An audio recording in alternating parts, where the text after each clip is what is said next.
প্রত্যেক এক্সিট পয়েন্টে যেখান দিয়ে লোক রেস্কিউ হতে পারতো বা বেরিয়ে যেতে পারতো, তো সেই জায়গাগুলো বন্ধ ছিল। কয়েকটা গেট প্লাইউড দিয়ে আটকানো ছিল। আমাদের অফিসারদের দক্ষতায় পুলিশের সাথে কোঅর্ডিনেশন করে আমরা 34 জনকে হসপিটালে পাঠাতে পেরেছি, বাঁচাতে পেরেছি। ফায়ার অডিট হবে এবং ব্যবস্থাও হবে, এবং এর সাথে যারা যারা জড়িত তাদের কড়া শাস্তি হবে। ঘুমিয়ে উঠি, মানে এই চিৎকার করছে আমাদের সঙ্গের লোক, বলছে যে আগুন লেগেছে। তা আমরা ভাবছি কি সাইডে আগুন লেগেছে, আমরা তো আর জানি না যে আমাদের বিল্ডিংয়ে আগুন লেগেছে। যখন উঠে দাঁড়িয়ে দেখছি একেবারে অন্ধকার, গোটা অন্ধকার। তখন এই বাচ্চাদেরকে আমরা টেনে টেনে বের করে বালকনিতে দাঁড়িয়ে আছি, আর দরজাটা খুলে দিয়েছি, ঘরের গ্যাসটা বের হয়ে যাবে, আমরা যেন প্রাণে বাঁচি। নিচে এত ডাকছি, শুধু বোমবালা আছে, আর মতলব শুধু বোমবালা আছে, ওরাই জল নেবাচ্ছে, এই করছে, ওরাই আমাদেরকে শান্তি দিচ্ছে যে তোমরা করো। আমরা আগুন লিভিয়ে দিয়েছি।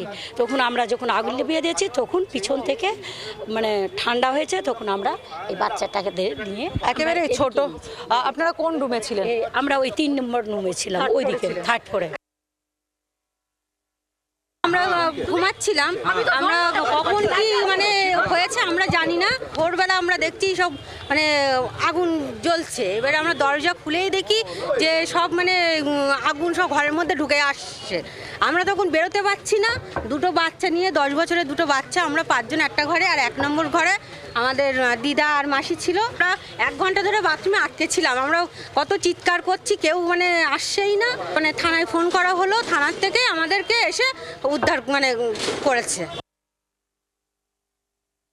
আমার মা আর আমি মারে হসপিটালে নিয়ে গেছে, এখানে বলছে ভালো আছে, জানি না। মায়ের সাথে দেখা হয়নি। রুমের মধ্যে ফোনের থেকে আরম্ভ করে টাকা থেকে ব্যাগ থেকে সব কিছুই পাইনি। মাকে একটা নাইটিও দিতে পারিনি। ওখান থেকে নাইটি চাইছিল, তাও দিতে পারিনি আমি। কোন রুমে ছিলেন আপনারা? 1 নম্বর রুমে, ফার্স্ট ফ্লোরে। আমি 5টা কুড়িতে শ্মশানে যাব বলে উঠছিলাম, তখন দেখে আগুন। আমি দরজা খুলতেই দেখি আগুন, আগুন আর আগুন। আর ওই গ্যাসটা ভেতরে ঢুকেছে, আমার অনেকটা কমে গেছে। এখনো এই জায়গাটা অল্প অল্প জ্বালা দিচ্ছে। কোনো রকম কোনো নক করিনি, এমনকি ঘরটা এমনভাবে করা, জানলা দরজা পর্যন্ত নেই, একটাই জানলা। ভোরের দিকে তো ওই 4:30 নাগাদ হঠাৎ করে আমাদের যে এনসিবি আছে, এসি যে এনসিবিগুলো, সেগুলো হঠাৎ করে বাস্ট করার সঙ্গে সঙ্গে নাইট গার্ড উঠে যায়। নাইট গার্ড উঠে যেয়ে সঙ্গে সঙ্গে দেখে ওখানে আগুন জ্বলতে শুরু করে। ডেকোরেশনের জন্য যে ফাইবারের ডেকোরেশন ছিল, সেই মধ্যে আগুন ধরে যায়। এবার ফাইবার ফুটতে শুরু করে, তার যে ধোঁয়া, সেই ধোঁয়া একবার 5 তলা পর্যন্ত যেতে শুরু করে। একটা আলাদা এক্সিস্টেন্সিবি আছে, সেই রাস্তাটাও খুঁজে পাইনি। খুঁজে না পাওয়ার জন্য তারা রিসেপশন দিয়ে বেরোনোর চেষ্টা করে। তখন অনেকে আগুনে ঝলসে যায়, ঘুরে যায়। বাংলার আওয়াজ, বাঙালির আবেগ, জি 24 ঘন্টা।